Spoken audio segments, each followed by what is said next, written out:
Kethavar pressed his three-fingered hand against the viewing port of the research vessel Luminous Dawn. The blue and green planet below looked peaceful from this distance. White clouds swirled across the surface like cotton candy. The humans called it Earth, and it was supposed to be a routine survey mission. "Beautiful world," said Commander Zeftos, joining Kethavar at the observation deck. The commander's silver skin gleamed under the ship's soft lighting. "The reports say they have barely reached their own moon. Primitive rockets, basic computers. Should be a simple cataloging mission." Kethavar nodded and pulled up the data on his portable screen. The Galactic Confederation had been watching humanity for 47 years. They were listed as a Class C species, showing promise but still centuries away from true space travel. The humans had split atoms, built simple computers, and sent a few brave souls to their moon. It was all very normal for a developing species. "Their population is interesting," Kethavar said, scrolling through the information. "Over 7 billion individuals. They have many different languages, countries, and cultures. Most species unite under one government by this stage, but humans seem to enjoy disagreeing with each other."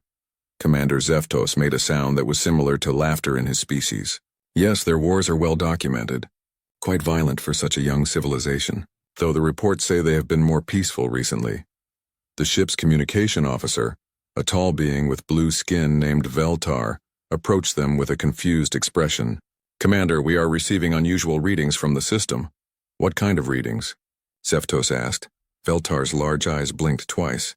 "There appears to be a massive object on a collision course with the human homeworld.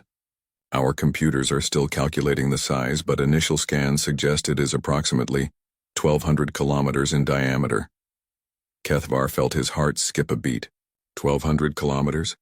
That would be an extinction event, Commander Zeftos finished grimly. "Show me the tactical display." They moved to the bridge where a large hologram appeared in the center of the room. The solar system spread out before them in miniature. Earth glowed softly in its orbital position, but approaching from the outer system was a dark, irregular shape. Numbers and calculations flowed around the asteroid in glowing text. "Impact in 71 hours and 43 minutes, announced the ship's computer in its calm, mechanical voice. "Collision probability, 99.7%. Expected result, complete sterilization of planetary surface." Silence filled the bridge. Kethavar had seen this happen before to other worlds. Usually a species had some warning, months or years to prepare. They would evacuate what population they could to other planets or accept their fate with dignity. It was always tragic, but it was part of the natural cycle of the universe. "What are the humans doing?" asked Veltar. "Are they evacuating?"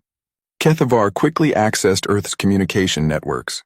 The humans had basic satellite technology, so intercepting their messages was simple. What he found made him pause in confusion. "Commander," he said slowly, "they are not evacuating." "What do you mean?" Zeftos moved closer to look at the data. "Their global communication networks are active. They appear to be organizing something." Kethavar's voice grew more puzzled as he read through the intercepted messages. "They have activated what they call emergency protocols. Every space agency on the planet is working together. They are preparing to launch spacecraft." Commander Zeftos studied the readings.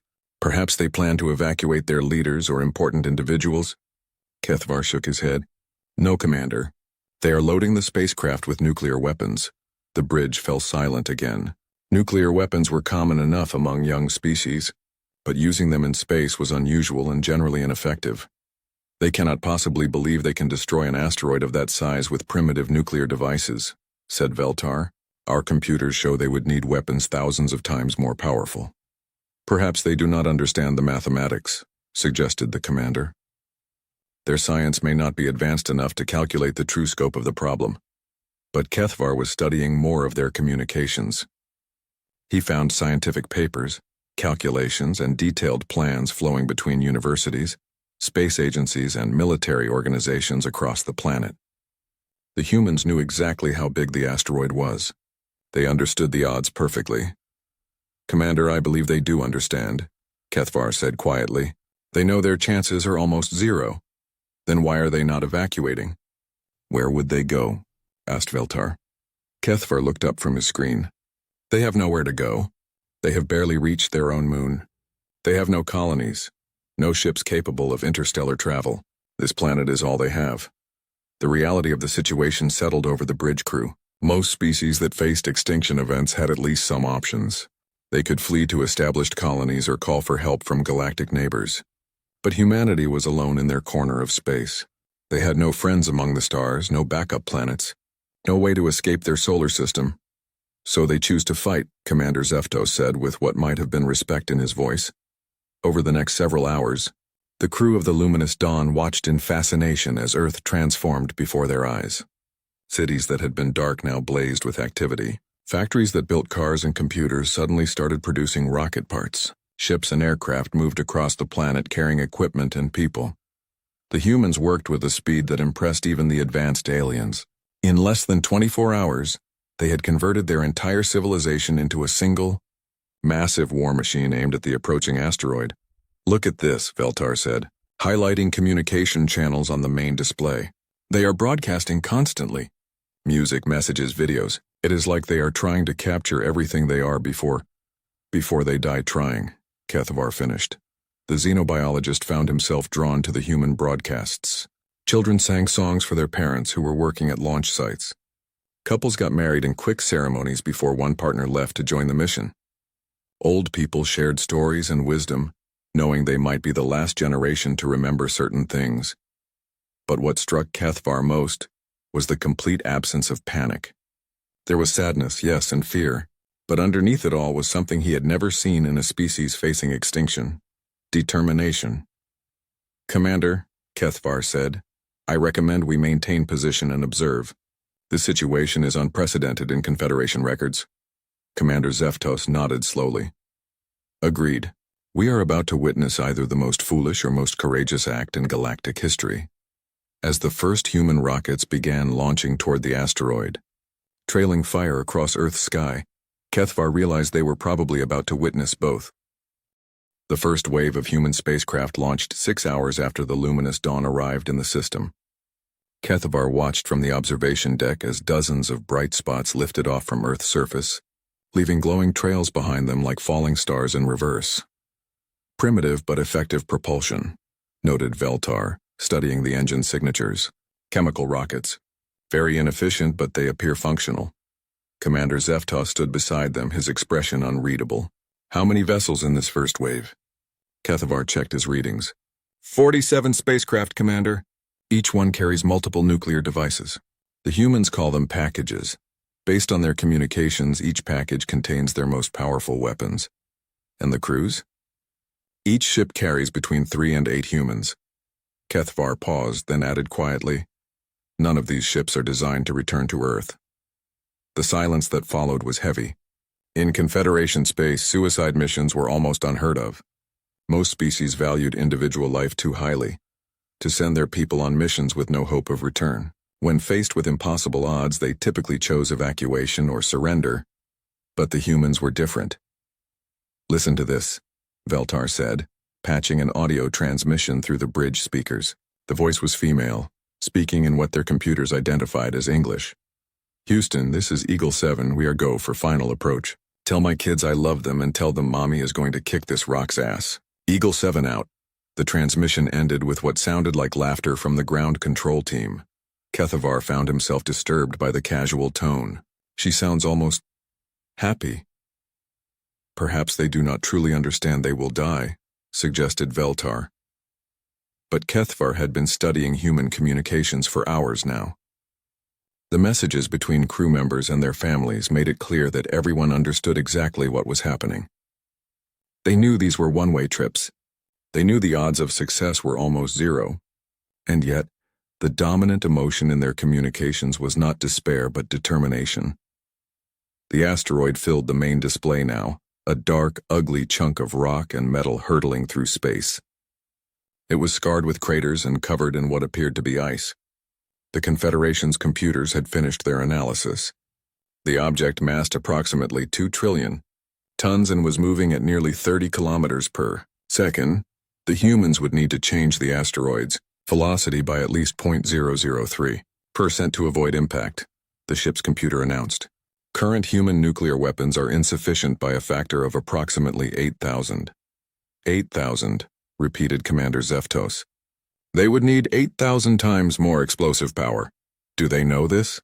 Asked Veltar. Kethavar accessed more human communications.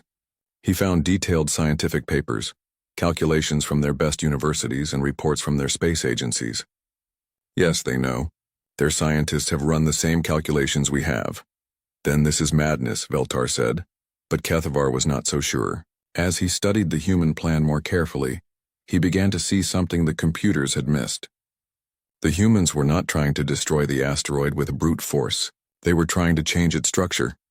Commander, look at this, he said, highlighting the targeting data. They are not aiming for random points on the asteroid. They have identified what they call stress fractures and weak points in the rock. The display showed the asteroid in detail, with dozens of red markers scattered across its surface. Each marker corresponded to a human target. They believe they can break it apart, Commander Zeftos said with surprise. Not break it apart, Kethavar corrected, studying more data. They want to change how it spins.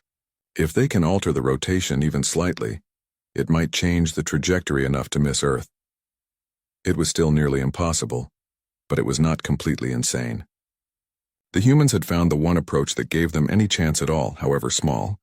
The first nuclear explosions began lighting up space around the asteroid. From the distance of the luminous dawn, they looked like tiny camera flashes against the dark rock. The ship's sensors recorded each blast, measuring the energy output and impact. First wave impacts complete, announced the computer. Asteroid velocity change, negligible. Trajectory unchanged, but the human spacecraft kept coming. Even as the first wave detonated uselessly against the massive rock, the second wave was already halfway to their target. And behind them, more rockets were launching from Earth. How many waves are they planning? Asked Veltar. Kethavar checked the launch schedules the humans were broadcasting openly. 17 waves over the next 60 hours. After that, they will be out of rockets. And if the first 16 fail, then the 17th wave will try something different. Kethavar found the final mission plans and displayed them. The last group is not carrying nuclear weapons. They are carrying what the humans call kinetic impactors. Commander Zeftos studied the data. They plan to ram the asteroid directly? Yes, Commander. If the explosives fail, they will try to hit it with their spacecraft. The idea was so desperate it almost seemed ridiculous. The entire mass of a human spacecraft was nothing compared to the asteroid. It would be like trying to stop a falling mountain by throwing pebbles at it. But as Kethavar watched the second wave of explosions bloom against the asteroid's surface, he realized something important.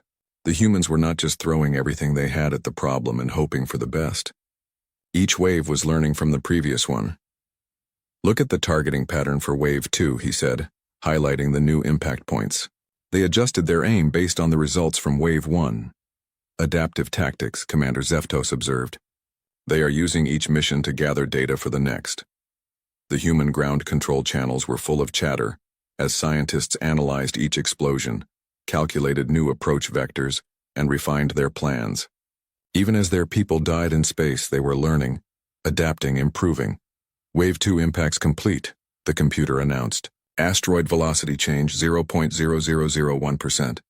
Trajectory unchanged, it was still nothing. The asteroid continued its deadly approach toward Earth. But Kethavar noticed something in the sensor data that the computer had missed. The explosions were having a cumulative effect on the asteroid's structure. Tiny cracks were spreading through the rock. Internal stress patterns were shifting. The humans could not destroy the asteroid and they probably could not deflect it. But they might be able to damage it enough to change what happened when it hit Earth. Commander, Kethavar said slowly, I do not think they are trying to save their world anymore. What do you mean? Kethavar pointed to the latest targeting data. Look at where the remaining waves are aimed. They are trying to break the asteroid into smaller pieces. If they cannot stop it from hitting Earth, they want to make sure it hits as many small impacts instead of one large one. Commander Zeftos studied the display. That might actually work. Many small impacts would still be devastating, but not necessarily extinction level. It would still kill millions of humans, Veltar said quietly. But not all of them, Kethavar replied. They are choosing to save part of their species rather than lose everything. As the third wave of human spacecraft approached the asteroid, Kethavar found himself filled with an emotion he could not name. These beings faced certain doom with clear eyes and steady hands. They did not rage against fate or beg the universe for mercy. They simply rolled up their sleeves and went to work. Even if they failed, even if Earth died, the humans would die fighting. By the time the fifth wave of human spacecraft reached the asteroid, something unexpected began to happen. The massive rock was starting to show signs of damage. Kethvar stared at the sensor readings, checking them 3 times to make sure they were accurate. "Commander, the asteroid's rotation is changing." Commander Zeftos moved quickly to the main display. "Show me the details." The hologram updated to show the asteroid's movement through space. Red lines traced its original path, while blue lines showed the current trajectory. The difference was tiny, but it was real. 0.002% change in rotational velocity, the ship's computer announced. Trajectory shift, negligible but measurable. "They are actually doing something," Veltar whispered in amazement. But Kethvar was focused on something else. The human communications had changed. Instead of the grim determination from the first few waves, now there was something that sounded almost like excitement. "Listen to this transmission," he said, playing an audio message from the 6th wave commander. "Ground control. This is Hammer 6. We can see the cracks from here. That son of a bitch is starting to come apart. Adjusting approach angle to hit the biggest fracture line. Tell the folks back home we might actually pull this crazy thing off." The optimism in the voice was startling.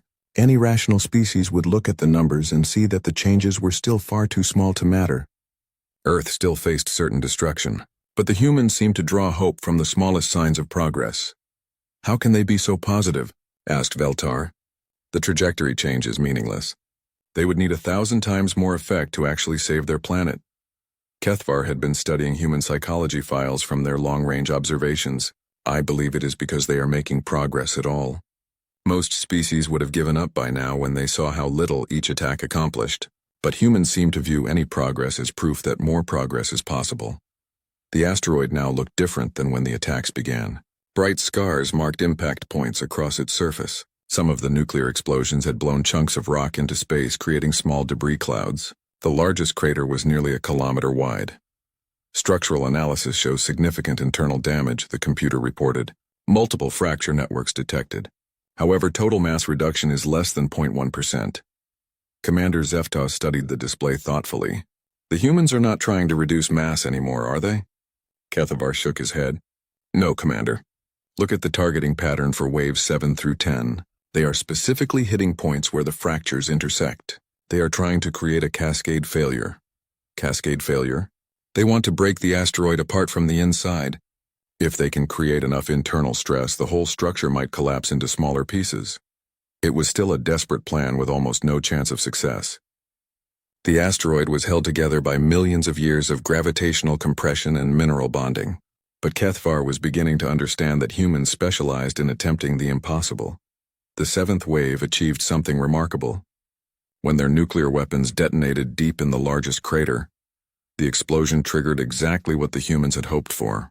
A massive section of the asteroid's surface broke away and tumbled into space. "Mass reduction, 0.7%, the computer announced. Trajectory change, 0.013%. For the first time since the crisis began, the numbers were starting to look meaningful. The asteroid's path was shifting enough that sensors could detect it without careful measurement. "They did it," Veltar said in disbelief. "They actually damaged something that large." But Kethvar was listening to human communications again, and what he heard worried him. "Commander, the humans are changing their plan again." "How so?" "The remaining waves are not enough to achieve the cascade failure they wanted, so they are trying something else." Kethvar displayed new data on the screen. "They are going to ram their space station into the asteroid." The 3 aliens stared at the information in shock. The human space station was their largest. Structure in orbit around Earth had housed over 10,000 people and represented decades of work and resources. "That is their primary orbital facility," Commander Zeftos said. "Destroying it would set their space program back generations. If they survive at all," Veltar added. But the humans were already moving forward with the plan. Communications traffic showed massive evacuation efforts as ships ferried people down from the station to Earth. At the same time, engineers were modifying the station's structure and loading it with every piece of heavy equipment they could find. Kethvar accessed the evacuation records. They are removing most of the population, but not all. Several hundred humans are volunteering to stay behind and pilot the station manually. Pilot it? Why not use automation? Their computers are not advanced enough for such a complex maneuver. They need human pilots to guide the station into the exact right impact point. The implications were staggering. The humans were willing to sacrifice their most important space asset and hundreds of lives for a chance to save their species. And they were doing it based on calculations that still showed less than a 1% probability of success. Over the next 12 hours, the crew of the Luminous Dawn watched one of the most remarkable displays of courage they had ever witnessed. The human space station slowly changed course, moving away from Earth's orbit toward an intercept path with the asteroid. The communications from the station were heartbreaking and inspiring at the same time. Kethvar listened to messages between the volunteer crew and their families on Earth. Children drew pictures for parents they would never see again. Spouses said goodbye over video calls, but every message ended the same way, with hope that the sacrifice would matter. Station Commander Sarah Chen to ground control came one transmission that Kethvar found particularly moving. "Tell my daughter that Mommy loves her and that we are going to make sure she has a future. Tell her that sometimes people have to do scary things to protect the people they love." The woman's voice was steady and calm, as if she were discussing dinner plans instead of her own death. "How do they maintain such composure?" asked Veltar. Kethvar had been wondering the same thing. "I believe it is because they focus on the goal rather than the cost. They are not thinking about dying. They are thinking about succeeding." The space station's final approach took 6 hours. During that time, the remaining nuclear waves continued their attacks on the asteroid, following the new plan to create the largest possible impact crater for the station to hit. When the station finally struck the asteroid, the explosion was visible from Earth without telescopes. The impact released energy equivalent to several hundred nuclear weapons detonating simultaneously. "Massive structural failure detected," the computer announced. "Asteroid breaking apart into multiple fragments. Largest fragment now represents approximately 60% of original mass." The main display showed the asteroid splitting like a piece of fruit, chunks of rock ranging from mountain size to city size spread out along the original trajectory. Some pieces were thrown completely clear of the impact path. "Trajectory analysis complete," the computer continued. "Multiple impacts projected across Earth's surface. Total destructive potential reduced by approximately 40%. It was still going to be devastating. Cities would be destroyed, millions would die, and human civilization would be set back centuries. But it would not be the end of everything. Commander Zeftos turned to Kethvar. "They did it. They actually changed the outcome." Kethvar nodded, but he was troubled by something else he saw in the data. "Commander, look at the impact projections. The largest fragment is still heading directly for Earth's most populated continent. Even after everything they had sacrificed, the humans still faced a continent-killing impact that would destroy most of their civilization." But as Kethvar listened to the communications from Earth, he heard no despair. Instead, he heard people already making plans for what came next. With 18 hours remaining before impact, the humans made a decision that shocked even the experienced crew of the Luminous Dawn. "Commander, you need to see this," Kethvar said, his voice tight with disbelief. He displayed the latest human communications on the main screen. Commander Zeftos read the data, then read it again. "This cannot be accurate. They are planning to evacuate their entire population to the southern hemisphere." "Not evacuate, Commander. They are asking people to move voluntarily, and millions are actually doing it." The scope of what was happening on Earth was almost beyond comprehension. In less than a day, the largest mass migration in human history had begun. Cars, trains, ships, and aircraft moved in continuous streams as people fled from the projected impact zones. But that was not what had shocked Kethvar. "Look at who is staying behind," he said, highlighting specific data points. Veltar studied the information. Medical personnel, engineers, emergency responders. They are keeping essential services running in the impact zones. "For what purpose?" asked Commander Zeftos. "Those areas will be completely destroyed." Kethvar had been analyzing human communications for hours, trying to understand their reasoning. "They are maintaining infrastructure for the evacuation. Someone has to keep the power plants running, the transportation systems working, the hospitals operating. Without those services, the evacuation would fail. But anyone who stays behind will die when the asteroid hits." "Yes. And they know this. The three aliens stood in silence, trying to process what they were witnessing. Millions of humans were volunteering to remain in certain death zones to help others escape. It went against every survival instinct that evolution had programmed into intelligent life. "How many?" asked Commander Zeftos quietly. "Approximately 40 million humans have volunteered to stay in the impact zones to support evacuation efforts," Kethvar replied. "They call themselves the Last Shift." The communications from these volunteers were unlike anything in Galactic Confederation records. Instead of despair or terror, the messages were filled with practical concerns about maintaining equipment and coordinating logistics. "This is Dr. Martinez at Chicago General," came one transmission that Kethvar played for the others. "We will maintain emergency services until the last evacuation transport leaves the area. Current estimate is 16 hours. We have sufficient medical supplies and personnel. Tell my family I love them, and tell them this is important work." The calm professionalism in the voice was unsettling. These humans were discussing their own deaths, as if they were planning a work schedule. "Perhaps they do not truly understand what will happen," suggested Veltar. But Kethvar had studied their scientific data. The humans knew exactly what the impact would do. Their models showed temperatures reaching thousands of degrees, shockwaves that would level mountains, and fires that would burn for months. "Nothing in the impact zones would survive. They understand perfectly," he said. "That is what makes this so remarkable." Over the next few hours, the crew of the Luminous Dawn watched the evacuation unfold with growing amazement. The humans had turned their entire civilization into a single, coordinated rescue operation. Every vehicle that could move was pressed into service. Every road, railway, and waterway became part of the evacuation network, and at the center of it all were the volunteers who stayed behind to make it work. "Look at this efficiency," Veltar observed, studying the movement patterns.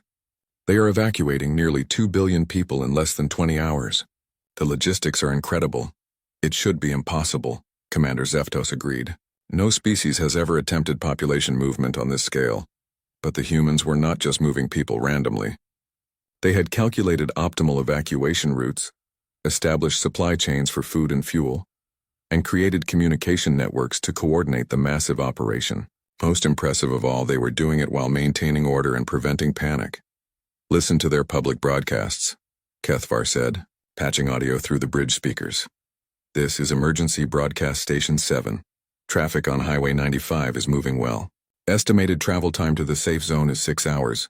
Please remain calm, help your neighbors, and remember that we are all in this together. For those staying behind to help with the evacuation, your families want you to know how proud they are." The tone was steady, reassuring, almost peaceful. These people were facing the end of their world with dignity and grace. But Kethvar was troubled by something else he had discovered in the data. "Commander, the evacuation will not save everyone.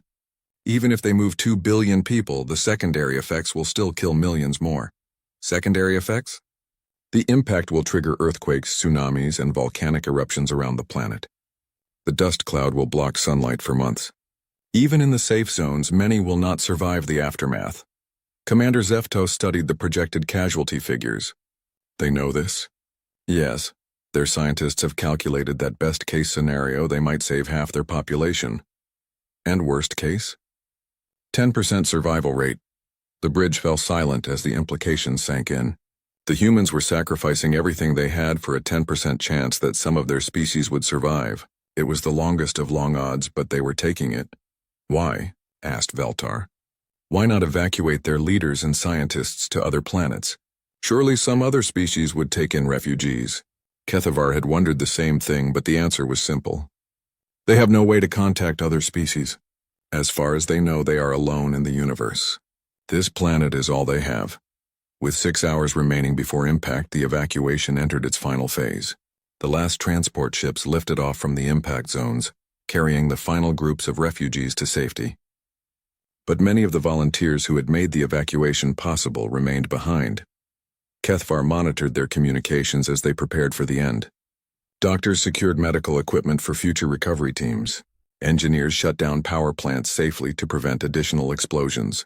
Teachers recorded final lessons for children who would have to rebuild civilization. "Attention all last shift personnel. came a broadcast from what appeared to be a senior coordinator. The evacuation phase is complete. You have saved over 2 billion lives today. The next phase begins in 5 hours. For those who can still leave, transport is available. For those staying for Phase 2, we salute you. Phase 2? Asked Commander Zeftos. Kethvar checked the latest data. Some of them are not just waiting for the impact, Commander. They are planning to work right up until the end. Work on what? Data preservation, equipment protection, message recording.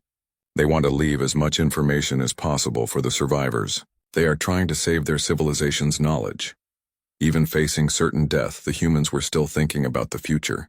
They were still working to give their species the best possible chance of recovery. As the asteroid fragments blazed across Earth's sky like falling stars, Kethvar realized he was witnessing something that would change how the galaxy understood courage forever. The first fragment hit Earth's Pacific Ocean with the force of 1 million nuclear weapons. From the bridge of the luminous dawn, the crew watched in silence as a pillar of fire and steam rose into the atmosphere. The shock waves spread across the planet's surface like ripples in a pond. Impact 1 complete, the ship's computer announced in its emotionless voice. Energy release 8.7 megatons equivalent. Secondary impacts in progress. Kethvar could not look away from the display. Across Earth's surface, bright flashes marked where smaller fragments struck land and sea. Each flash represented destruction beyond anything most species had ever experienced. Cities vanished in seconds. Forests became blazing wastelands. Mountains were leveled flat. The largest fragment is approaching the North American continent, Beltar reported, his voice barely above a whisper. Commander Zeftos stood rigid beside the main display. The evacuation zones? Clear, Commander. The humans successfully moved everyone out of the primary impact area. The final impact lit up the entire continent. The fragment struck what the humans called the Great Plains with enough force to create a crater 50 kilometers wide. The explosion could be seen from space as a brilliant white dome that expanded outward like a growing bubble. Energy release 400 megatons, the computer reported. Surface temperature at impact site 15,000 degrees. Shockwave propagation speed, Mach 12. Everything within 300 kilometers of the impact site was instantly vaporized. The shockwave flattened everything for another 500 kilometers beyond that. But beyond the zone of total destruction, in shelters and underground facilities, millions of humans waited in the darkness. Seismic activity detected globally, the computer continued. Volcanic eruptions on 4 continents. Tsunami generation in 3 ocean basins.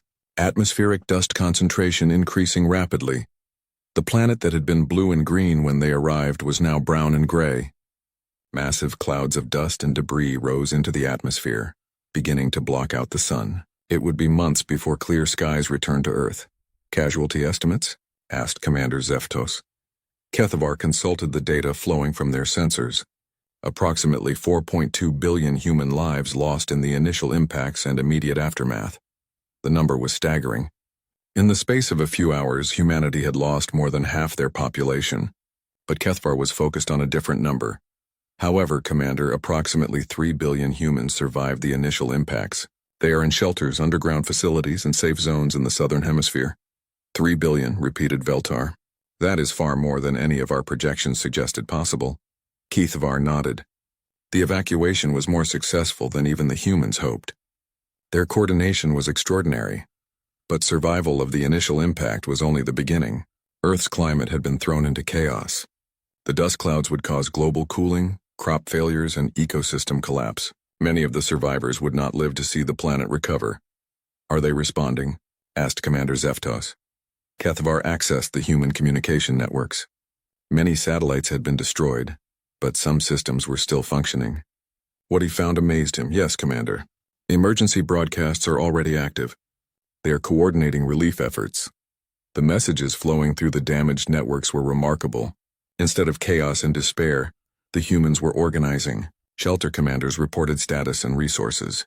Medical teams coordinated treatment for millions of injured. Engineers assessed damage to critical infrastructure. Listen to this, Kethvar said, playing an audio transmission. This is Dr. Sarah Kim at Underground Facility 7. We have 3,000 survivors. Adequate food supplies for 8 months and medical equipment is functional. We are establishing contact with nearby shelters to coordinate resource sharing. Our scientists are already working on plans for surface agriculture in the modified climate. The voice was tired but determined.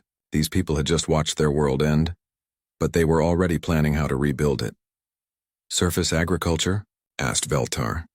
In this environment? Kethavar studied more of the communications. They have been preparing for this possibility, Commander. During the evacuation, they preserved seeds, livestock genetics, and agricultural equipment. They intend to adapt their farming methods to work in the new climate. It was audacious beyond belief. The planet's surface was a toxic wasteland that would remain uninhabitable for months or years. But the humans were already planning their return. Over the next several days, as the luminous dawn maintained its observation position, the crew witnessed something unprecedented in galactic history. Instead of collapsing into despair and anarchy, human civilization began to reorganize itself. Underground cities became centers of government. Scientists shared research on climate adaptation. Engineers designed new technologies for the changed world. Teachers continued educating children who would grow up on a very different planet than their parents had known. They are not just surviving, Commander Zeftos observed. They are adapting. More than adapting, Kethavar corrected. They are evolving. Look at these plans they are developing. The display showed detailed blueprints for underground agriculture systems, atmospheric processors to clean the air, and mobile habitats that could operate on the damaged surface. The humans were not waiting for their planet to recover. They were actively working to heal it. Estimated time for full planetary recovery using human intervention techniques. 47 years, the computer announced after analyzing their plans. 47 years? Veltar sounded shocked. Natural recovery would take at least 2 centuries. The humans are not waiting for natural recovery, Kethavar explained. They are engineering the recovery themselves, but what impressed him most was not their technology or their planning. It was their attitude. Despite losing half their population and most of their civilization, the humans refused to give up hope. Their communications were filled with determination to build something better from the ruins. Commander, Kethavar said slowly, I believe we need to revise our understanding of intelligent species development. How so? Kethavar gestured at the display showing Earth and its damaged but recovering civilization. The Confederation categorizes species based on their technology, their social organization, their resource management. But we have never seen a species like this. What makes them different? They do not accept limits. When faced with impossible odds, most species either flee or surrender. The humans do neither. They fight, and when fighting is not enough, they adapt. And when adaptation is not enough, they evolve. Commander Zeftos studied the data streaming from Earth's surface. Humans were already emerging from their shelters to begin cleanup operations. They worked in protective suits, clearing debris and establishing temporary settlements. Within a week of the impact, they had re-established global communications and were coordinating worldwide recovery efforts. Their courage is not just in how they face danger, Kethavar continued. It is in how they refuse to accept defeat. They lost their world, but they are building a new one. What do you recommend? Asked Commander Zeftos. Kethavar looked at the planet below, where millions of humans work to rebuild their shattered civilization. I recommend we establish formal contact, Commander. These beings have something the galaxy has never seen before, which is the ability to turn disaster into opportunity. They do not just survive extinction events, they use them to become stronger. As the luminous dawn prepared to transmit its report to the Galactic Confederation, Kethavar added a personal note to his scientific observations. He wrote about a species that faced the impossible and called it Tuesday. A species that looked at extinction and saw a chance to start over. A species that defined courage not as the absence of fear, but as the decision to keep working in spite of it. At the bottom of his report, he added a single recommendation. The Galactic Confederation should prepare for humanity to reach the stars much sooner than predicted. A species this determined will not remain on one planet for long, regardless of how damaged that planet might be. Looking at Earth's scarred but recovering surface, Kethavar smiled with an expression his species reserved for witnessing something truly magnificent. The humans had not just survived their impossible test, they had passed it with honors.